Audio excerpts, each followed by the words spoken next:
La statale Alemagna rimane chiusa in via precauzionale. La chiusura si è resa necessaria anche se la strada non è stata raggiunta dalla frana a seguito dell'allarme emesso dal sistema di monitoraggio delle colate detritiche della Valla Pisina, installato da ANAS nel 2021 nell'ambito dei lavori effettuati sulla statale 51 a seguito della tempesta Vaia per garantire la sicurezza della circolazione. Il sistema di allarme funziona, conferma il sindaco Antonio Miatto. Nello specifico, in questo ultimo evento abbiamo avuto 2 movimenti franosi su 2 colatoi distinti.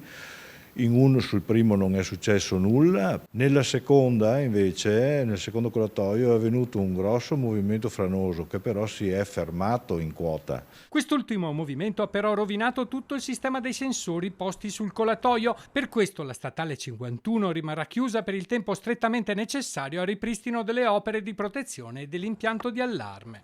Residenti ed esercenti sono stanchi però di subire le chiusure della statale perché comportano disagi e costi aumentati per il trasporto. È dal 2014 che andiamo avanti con la frana qua.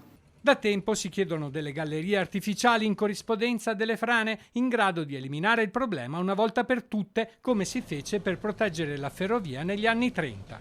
Quello è un bel sistema, così si è risolto il problema una volta per tutte, perché ogni anno si ripresenterà sempre uguale. Il sindaco Miatto è perfettamente a conoscenza che le gallerie artificiali potrebbero risolvere il problema. È compito di ANAS, non certo del comune, lavorare su una statale. Noi ci auguriamo e premiamo perché si abbrevino i tempi. Una volta eseguite queste gallerie artificiali è chiaro che il problema sarebbe del tutto risolto.